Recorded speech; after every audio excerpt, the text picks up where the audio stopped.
IPhone tip number 66। आज की ये वीडियो बहुत ही अहम है क्योंकि इसमें हम बात करेंगे आई क्लाउड स्टोरेज को मैनेज करने की। अक्सर लोगों को यहाँ एक मैसेज आता है कि आपकी आई क्लाउड स्टोरेज फुल हो चुकी है, तो ऐसा आप क्या करें कि आपकी आई क्लाउड स्टोरेज लंबे अरसे तक फुल ना हो। मैं आपको पहले थोड़ी सी इंट्रोडक्शन दूंगा और फिर अपना सेटअप बताऊंगा। मेरा सेटअप जरूरी नहीं आपके लिए भी बेहतर हो, लेकिन अगर आप इसको फॉलो करना चाहें तो करें। और अगर आप पैसे देना चाहते हैं एप्पल को, तो आप एप्पल को हर महीने के पैसे देके उससे मजीद स्टोरेज खरीद लें और इस वीडियो को फिर देखने की जरूरत ही नहीं पड़ेगी आपको। हर वीडियो 1 मिनट की नहीं बन सकती, कुछ चीजें समझानी पड़ती हैं। अगर आप वीडियो लंबी नहीं देख सकते तो ये आपकी मर्जी है। मेरी कोशिश होती है कि बात समझ में आ जाए और मैं यही चाहता हूँ कि वही लोग इस चैनल पे आएं जो चीजों को समझना चाह रहे हैं। तो चलिए वीडियो शुरू करते हैं। शुरू में मैं आपको थोड़ा सा इंट्रोडक्शन दूंगा। 2 तरह की स्टोरेज हमारे पास होती है। एक, जब हम आईफोन खरीदते हैं तो वो 64 GB या 128 GB का ही अमूमन होता है। ये वो स्टोरेज है जो हमारे फोन के ऊपर मौजूद होती है।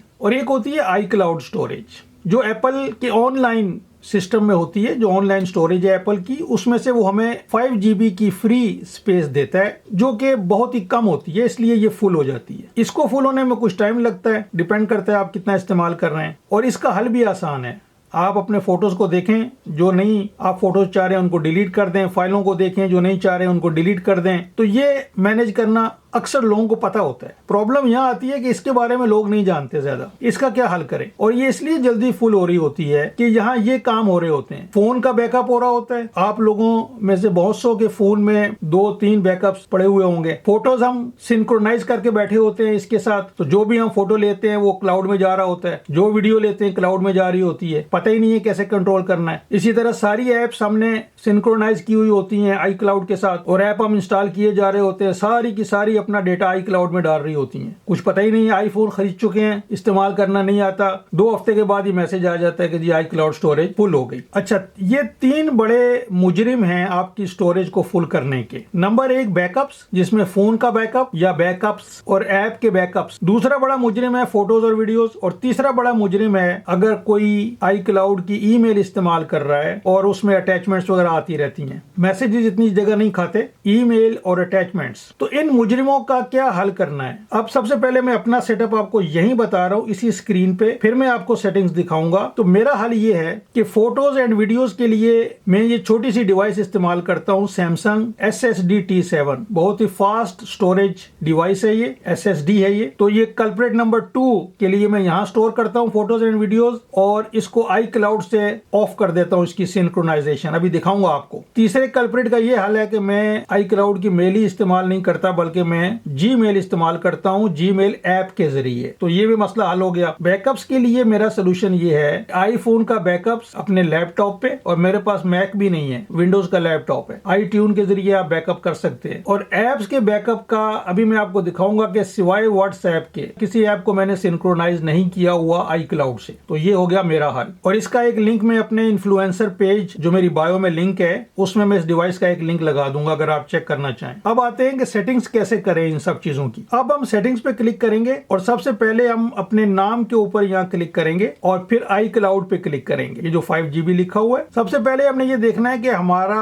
कितना स्टोरेज बाकी है और कितना हम खा चुके हैं। तो 1.7 सिर्फ मैंने इस्तेमाल किया है और मेरे पास कई महीने हो गए इस फोन को, तो बाकी सारा फ्री है। और नीचे आपको नजर आ रहा है कि ज्यादातर ये डॉक्यूमेंट्स में इस्तेमाल हुआ है, मेल तो मैं इस्तेमाल ही नहीं करता। अब मैं मजीद दिखाऊंगा कि ये कौन सी ऐप है जो इसको इस्तेमाल कर रही है ज्यादा। तो 1.7 में से अगर आप अलग अलग देखना चाहें तो आप इस पे क्लिक करेंगे, मैनेज अकाउंट स्टोरेज। तो आप देखेंगे 1.6 तो सिर्फ व्हाट्सएप ही खा रही है, बाकी तो कोई ऐप खास इस्तेमाल ही नहीं कर रही। और अभी मैं आपको दिखाऊंगा कि कहां इन ऐप्स को आप डिस्कनेक्ट कर सकते हैं आई क्लाउड से। अब हम वापस जाते हैं। अब ये देखें फोटोज, पहला सोल्यूशन, फोटोज पे जाएं और अगर आप मुझे फॉलो करना चाहते हैं तो फिर ये करेंगे कि ये फोटोज को आप डिस्कनेक्ट कर देंगे आई क्लाउड से, सिंक्रोनाइज नहीं करेंगे इनको। मैं सिर्फ ये शेयर्ड फोल्डर्स यूज कर रहा हूं।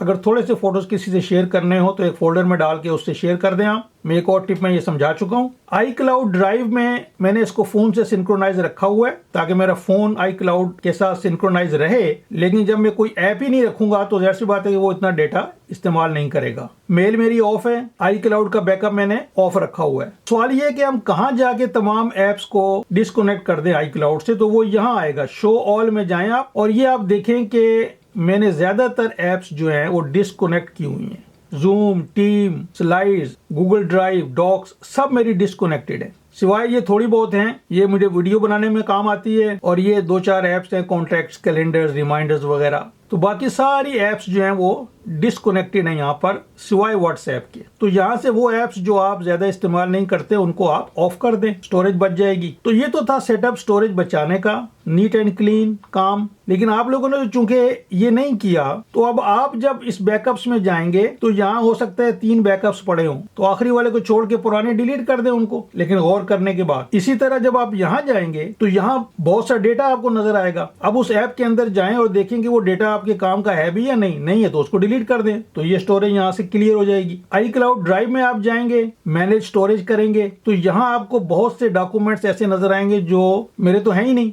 लेकिन आपको बहुत से नजर आएंगे कि जो आपके लिए कोई इतना जरूरी नहीं है, उनको डिलीट कर दें। तो इस तरह आप स्टोरेज को फ्री कर लेंगे और आइंदा के लिए फिर एक्सटर्नल डिवाइस पे फोटोज वीडियोस को स्टोर करें, इसको ऑफ कर दें, बैकअप को लैपटॉप पे बनाएं और स्टोरेज बचाएं। लेकिन अगर आप इन सब कामों से बचना चाहते हैं तो ये नीचे लिखा हुआ है बटन, एप्पल तो रेडी है आपके पैसे लेने के लिए। अपग्रेड टू iCloud करें, पैसे दें और मौज करें।